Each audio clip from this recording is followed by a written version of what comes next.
Okay, so picking up right where we left off, number 5, we cannot use the pattern 1, 1, 2, 4, 3, 9 because the A value is not 1, but we could modify that pattern. Let's just start the way we always would. Step one is find the vertex. And of course, the vertex is a coordinate. And we needed the formula, x equals negative b over 2 times a.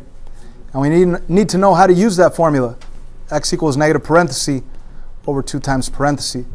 And we go to our quadratic trinomial and identify that the a value is negative 2, the b value is negative 4, the c value is 3. We're not even using c.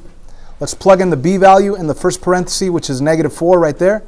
The a value is negative 2. So doing the math, we're going to end up with a positive 4 over a negative 4. So x equals positive 4 over a negative 4, which means x equals negative 1. We just found the x value of the vertex. How do we find the y value? We plug it back in to the original equation. So I'm going to rewrite this equation, but I'm going to put parentheses in place of the x's.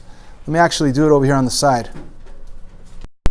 Okay, so I rewrote it with parentheses, and we're plugging in the x value of negative 1. That's the x value we just found. So let's plug in a negative 1 right there, a negative 1 right there. Let's use PEMDAS to simplify this. We go exponents first, because there's nothing to do in the parentheses. Negative 1 squared is positive 1. Let's bring down the multiplication of negative 2. Bring down the minus 4 times negative 1. Bring down the plus 3 at the very end. We're going to multiply next. Negative 2 times 1 is negative 2. Negative 4 times negative 1, that is positive 4. And then bring down the plus 3. Let's do the math. Negative 2 plus 4 is 2. 2 plus 3 is equal to 5. We just found the y value of our vertex. The y value is 5. So that's our most important point. Let's graph that most important point. Negative 1 on the x and positive 5 on the y. That's way up here on the edge of our graph.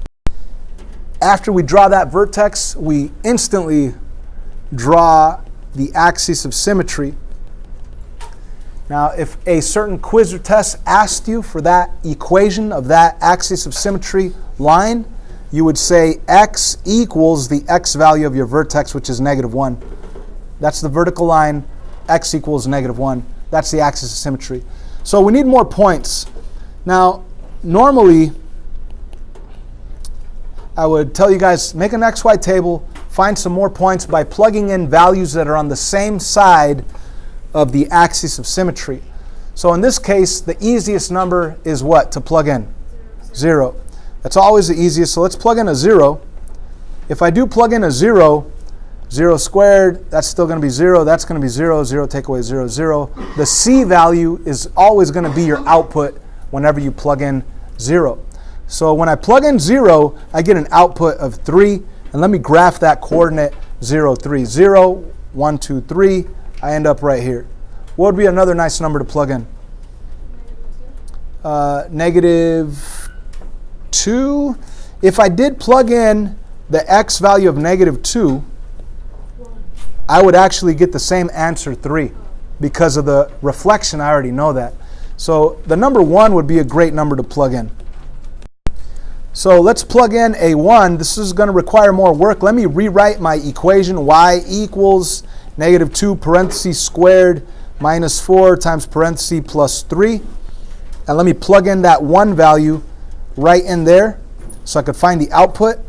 So I do exponents first. 1 squared is 1. So I have negative 2 times 1 minus 4 times 1 plus 3. So that's really negative 2 minus 4 plus 3. What's negative 2 minus 4? Negative 6. Negative 6 plus 3. Negative 6 plus 3? Negative 3. So if I go to the coordinate 1, negative 3, 1 on the x, negative 3 on the y, I get that coordinate down there. We have half of the parabola. That's all that we need. So let's just map it over to the other side using the axis of symmetry, and we have our perfect parabola. Now that did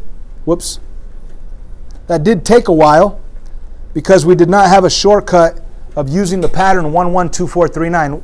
And once again, why couldn't I use the pattern 1, 1, 2, 4, 3, 9? The a value is not 1. Perfect. Okay. So when the a value is 1, use 1, 1, 2, 4, 3, 9. If the a value is not 1 and you want to force the pattern, Can you just double it with a let me go over here to the side. You see, the pattern 1, 1, 2, 4, 3, 9 came from the parent graph y equals x squared, right? When you do an xy table, plug in 0, you get out of 0. Plug in 1, you get out of 1. 2, you get out of 4. Plug in 3, you get out of 9. This is the pattern when your a value is 1. Now, what if you were to change the a value of 1 to a 2? What if you had a 2 out there in the front? Let's think about how it would affect it. If I were to plug in a 1 right there, 1 squared is what? 1. And then 1 times 2? 2. So the output would no longer be a 1. If you had a 2 right there, it would actually be a 2.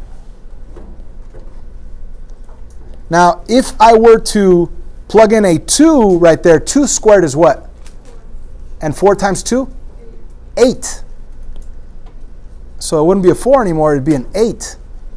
And then if I were to plug in a 3 right there, 3 squared, 9. 9 times 2? 18. So after doing this little exercise, how could you tell me that the outputs changed according to this new a value of 2? How did they change? From 1 to 2, from 4 to 8, from 9 to 18. How did they change? They doubled. And that's very important because what does this 2 actually mean?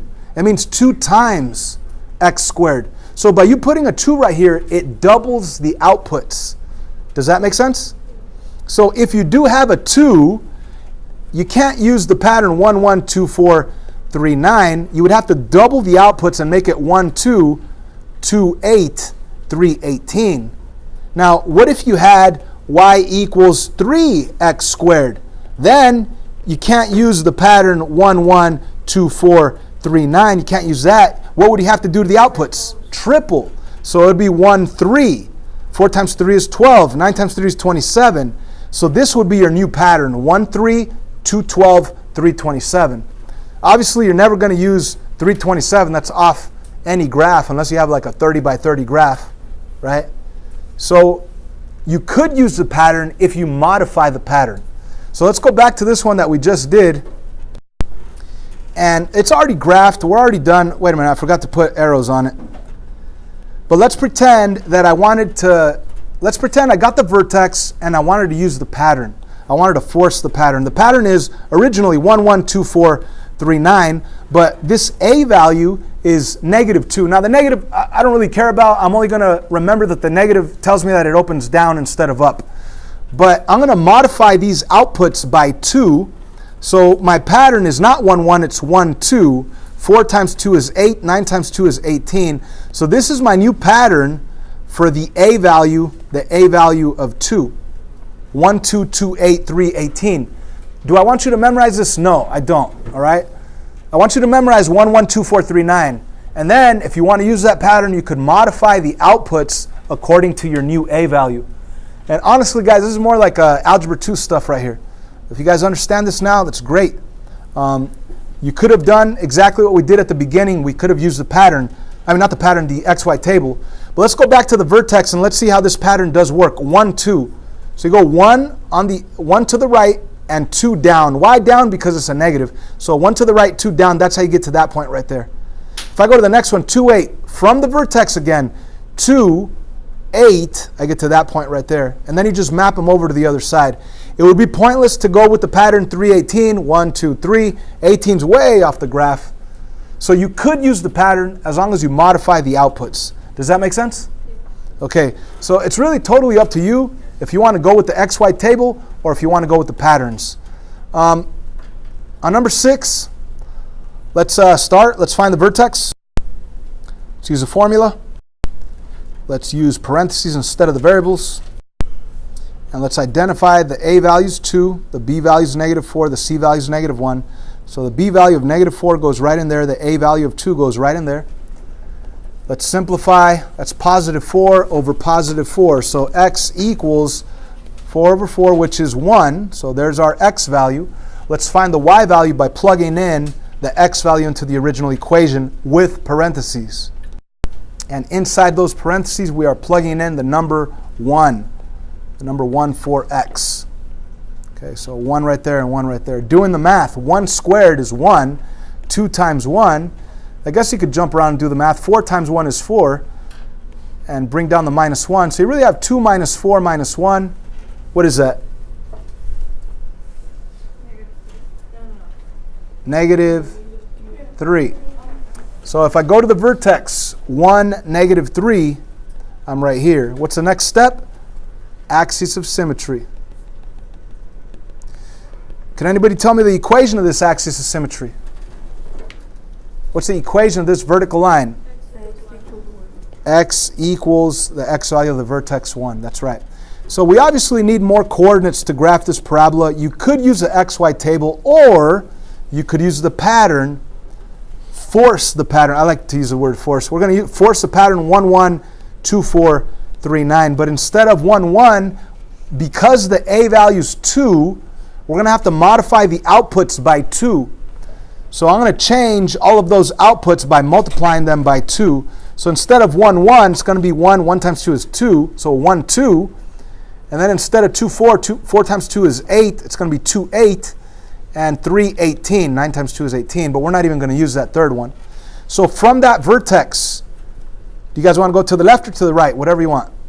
To the left this time? Okay. To the left, how many? According to our pattern, 1. And then up, 2. Why am I going up and not down? The A value is positive. So 1 to the left, 2 up. Let's put a dot right there. And then I'm going back to the vertex, and I'm going to go 2 to the left and 8 up. 1, 2, 3, 4, 5, 6, 7. Well, did I count that right? 2, 1, 2, 3, 4, 5, 6, 7, 8, right on the edge. Map it over to the other side. And we have our perfect parabola. Notice that it's definitely a little bit more narrow than the regular A value of 1, because the A value of 2 stretches it out vertically, so it makes it more narrow. What else could we say about this? We already said the axis of symmetry. Is this a max value or a min value? It's a min value, okay. What else could we say? What's the domain? X equals all real numbers. What's the range? Y is greater than or equal to, because it actually touches what value? Negative 3. So that's pretty much all there is to it, guys. Did we do the domain and range on the top one? We did not. Let's go back to the top one. What is the domain of this top one? X equals all real numbers. How about the range? Less than or equal to the highest Y value, which is 5. So I'm going to pause this video here. You guys should have enough ammo to do 7 and 8.